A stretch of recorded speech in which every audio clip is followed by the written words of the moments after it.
আসসালামু আলাইকুম। Hello everyone, নতুন আরেকটি ভিডিওতে সবাইকে আরও একবার ওয়েলকাম। আজকে আপনাদের সাথে শেয়ার করব তিলের পাঁপড় আর বাদামের পাঁপড়। আর এই বাদামের পাঁপড়টাকে অনেকে পিনাট বারো বলে থাকি। আর এখানে বাদামের পাঁপড় বানানোর জন্য এখানে নিয়েছি 1 কাপ পরিমাণ চীনাবাদাম।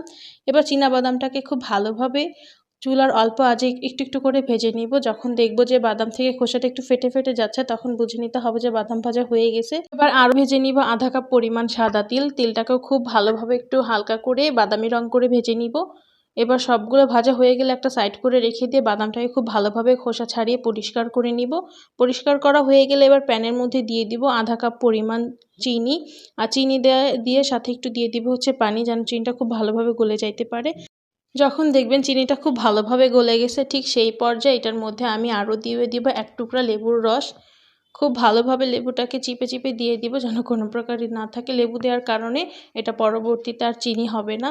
এবার যখন দেখব চিনির কালারটা একটু ক্যারামেলের কালার হয়ে গেছে, ঠিক সেই পর্যায়ে এটার মধ্যে আমি তিল দিয়ে দিব। এবার তিলের সেই পাঁপড়টাকে আমি একটা পিঁড়ির মধ্যে ঢেলে দিয়েছি। আর পিঁড়িতে ঢালার আগে একটুখানি তেল ব্রাশ করে নিছিলাম। এবার এটাকে রেস্টে রেখে দিব। আর একই প্যানের মধ্যে এবার দিয়ে দিব 1 কাপ পরিমাণ চিনি আর লেবুর রস আর সামান্য পরিমাণ পানি দিয়ে খুব ভালোভাবে ক্যারামেল তৈরি করে নিব।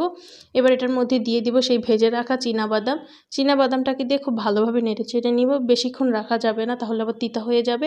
এর মধ্যে আমি তেল ব্রাশ করে নিয়েছি। এবার বাদামের পাঁপড়টাকে এটার মধ্যে ঢেলে দিব। আর এই দিক দিয়ে আমাদের তিলের পাঁপড়টা একদম রেডি হয়ে গেছে, পুরোপুরি শুকায়ে ঠান্ডা হয়ে শক্ত হয়ে গেছে। এবার একটা ছুরির সাহায্যে একটু জোরে করে প্রেস করলেই দেখবেন খুব সহজে এটাকে কাটা যাচ্ছে।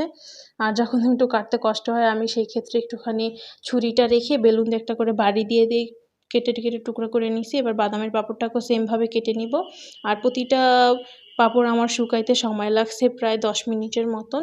আরও বেশি রাখলে আরও বেশি শক্ত হইতো, কিন্তু আমার আর ধৈর্য হচ্ছিল না এটাকে খাওয়ার জন্য।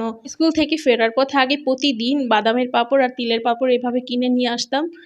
আর এখন তো আর স্কুল লাইফেও ফিরে যাওয়া হবে না, আর এভাবে বাদামের পাঁপড়ও খাওয়া হবে না। এই জন্য ভাবলাম যে বাদামের পাঁপড় নিজেই বাসায় বানিয়ে খাবো।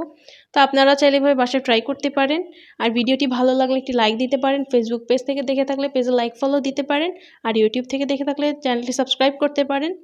আর আজকে ভিডিওটি কেমন হয়েছে চাইলে কমেন্ট করে জানাতে পারেন। আজকে এই পর্যন্তই। আল্লাহ হাফেজ। আসসালামু আলাইকুম। সবাই সুস্থ থাকবেন। আমার ফ্যামিলির জন্য দোয়া করবেন।